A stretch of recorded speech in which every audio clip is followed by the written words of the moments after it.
Allez. Donc, aujourd'hui, on va, Bezrat Hashem, parler un peu de ce qui se passe, de ce qu'on fait après la fête de Pessah. Déjà, on a tendance, c'est vrai, comme la Lacha nous montre qu'on ne doit pas juger, parce que toujours, malheureusement, on juge. Quand on voit une personne qui, de suite après la fête, va acheter du chametz et tout, alors on a tendance à critiquer. Ah, quoi, on ne pouvait pas vous retenir encore jusqu'à demain. Quoi, tu n'as pas goûté le chametz 8 jours, ça y est. On a tendance un peu à mépriser ça, ces coutumes que les personnes font. Mais en regardant un peu, on voit que il y avait pas qu'un, plusieurs rabbanim, comme le amène ici le livre, dont le Gaon de Vilna, qui était plus qu'un grand, qui amène donc amène une preuve du Zohar Kadosh, du Zohar. Que quoi? Qu'est-ce qu'il faisait il avait la coutume, le Gaon de Vilna. Parce que le Zohar dit que de suite après les 8 jours, ça y est, le chametz est permis. Donc qu'est-ce qu'il faisait? Le Gaon de Vilna? Dès que la fête sortait, on allait acheter pour lui du chametz et il consommait du chametz. De suite après la fête. Pourquoi? Pour montrer à Hachem qu'il n'a pas mangé de chametz 8 jours.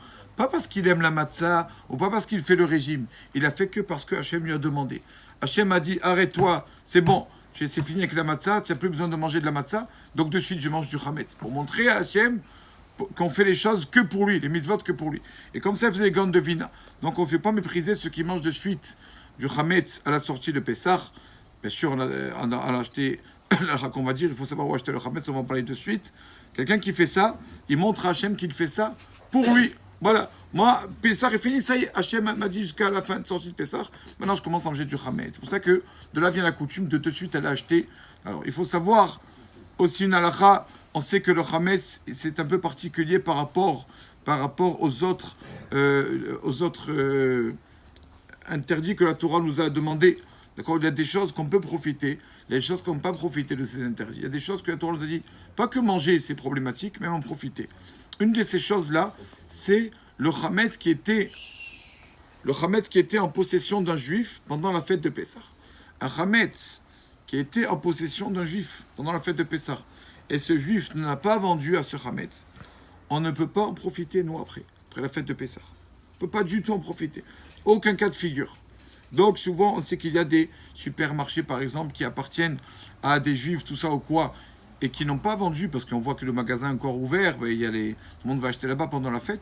Donc nous, après la fête, on ne peut pas aller acheter là-bas le chametz. On peut aller acheter autre chose, mais le chametz, là-bas, qui a appartenu à un juif, on n'a pas le droit d'en profiter. C'est comme, de même qu'on n'a pas le droit de profiter du chametz, qui appartient à un juif pendant Pessah, aussi chametz pendant un juif, après Pessah, c'est pareil. La personne doit faire attention. Voilà pourquoi il faut étudier un peu la halachot. Ça continue un peu le Pessah, parce que justement, voilà, on doit faire attention où acheter notre chametz. On a plusieurs coutumes du peuple d'Israël. Une des coutumes, c'est de prendre des épis de blé. Il y en a et qui amènent à la maison, qui mettent sur la tête des personnes. Et il y en a qui vont acheter ce qu'on appelle le petit lait. D'accord, ils achètent le lait. Il y en a qui vont, le lait. Il y en a qui font des pâtes. Tout ça. Pourquoi tout cela? Tout cela est relié à une Gemara. La Gemara de Rosh Hashanah, page 17. Que la Gemara nous dit, Pessah, le jour de Pessah, et donné mal à tes voix, le peuple d'Israël est jugé sur la récolte. Combien de récoltes vont-ils avoir? Comment va sortir la récolte? Combien de quantité? Comment elle va être en qualité la récolte? Donc, comme on est jugé à Pessah sur la récolte, on a l'habitude d'amener des épis de blé et de mettre comme ça à la maison. D'accord? Chitim. Et on a aussi l'habitude de mettre aux quatre coins de la maison, comme ça, pour procréer et pour avoir la bénédiction, comme le blé, comme ça on dit. C'est pour ça que on met ça aux quatre coins de la maison. Et pourquoi le lait? Parce qu'on dit sur la terre d'Israël, Eretz Zavat Chalav Udvash, une terre où coule le lait et le miel. Pour montrer qu'on est toujours attaché à Israël, toute l'année on est attaché à notre pays. Alors il y en a qui vont acheter du lait, la sortie de la fête, justement, même quand on est en France, on est attaché à cette terre d'Israël. Il y avait des rabbinim qui ont un peu méprisé cette coutume. On dit, d'où ça sort, ça? Et quand les autres rabbinim leur ont dit, voilà la source à notre coutume, il ne faut pas mépriser. Ils ont dit, c'est vrai. Pourquoi aussi on jette des épis de blé. Parce que on dit qu'en Nissan, on va être délivré, on va avoir le Mashiach.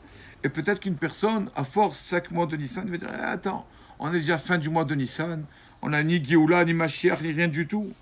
Oui, oui, le Mashiach.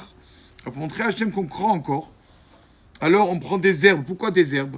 Parce que c'est marqué dans Tehillim, quand les morts vont se lever, les morts vont se lever comme l'herbe des champs. Alors pour montrer à Hachem qu'on attend ce moment, on n'abandonne pas, on attend chaque jour le Mashiach, alors on jette des herbes, parce que c'est marqué que les morts vont se lever comme des herbes. Pour montrer à Hachem, on attend encore ce moment-là, on attend encore de Triat Hametim, la résurrection des morts, chaque jour, et on n'abandonnera jamais. Donc il y a plusieurs coutumes, d'accord? Il y a la coutume, il y en a qui jettent du vin un peu sur les murs de la maison. Ça, c'est un problème pour le Shlom Bayit, pour le couple. Donc je ne sais pas s'il faut la prendre, cette coutume. Si une personne, après Pessah, jette du vin sur le mur de la maison, je pense que ça va chauffer un peu. Donc, bon, il y en a qui jettent un peu de vin par terre, juste pour un signe de bracha après la fête de Pessah. Mais l'essentiel, c'est ce qu'il dit, il amène ici le père du Rambam Maïmonide, que sa Iloula était hier, le jour de la Mimouna. C'est pour ça qu'on a dit, ça qu'on appelle Mimouna. Ça vient de Maïmon. Maïmon était le père de Maïmonide. C'est ça Iloula. C'est ça qu'on appelle Mimouna. Elle a dit, attention à toi, ne méprise aucune coutume, même une petite coutume. Avant de la mépriser, regarde, cherche bien, est-ce qu'il y a une source à la chose? Après, tu verras si tu peux mépriser. Mais ne viens pas comme ça dire du mal du peuple d'Israël, parce que grâce à leurs coutumes, des petites choses qui ne sont pas obligées, mais qui sont aussi importantes à leurs yeux, comme on l'a dit souvent, alors le peuple d'Israël était délivré d'Égypte. Parce que justement, le peuple d'Israël en Égypte ont fait attention à ne pas changer leurs habits, leur nom, on l'a dit plusieurs fois, alors c'est des choses qui ne sont pas obligées. Mais des petites choses, des fois, c'est ça qui fait tenir et qui transmet la Torah aux enfants et petits-enfants. Donc, pas mépriser les coutumes. Donc, tout ça, le blé, le miel, une terre qui coule de lait de miel, il y en a qui trempent dans le miel. C'est pour ça aussi. Et aussi, pourquoi le lait? Parce que, on va montrer à Hachem, on sait qu'une personne, un enfant, la première chose qu'il fait quand il sort du ventre de sa mère, il boit du lait, il prend du lait. Et c'est la première chose qu'il fait. Et il compte que sur sa mère. On dit à Hachem, écoute, on est comme ces enfants-là. On prend du lait pour nous dire que toute la parnassa, tout ce qu'on veut avoir, qu'on veut gagner et qu'on veut réussir, c'est toi, Hachem. Ça dépend que c'est toi, notre papa, qui s'occupe de tout ça. C'est pas grâce à notre labeur ou notre force. Grâce à Hachem. De même qu'un bébé, quand il sort du ventre de sa mère, il prend de suite du lait pour montrer qu'il n'y a que sa mère qui peut le nourrir.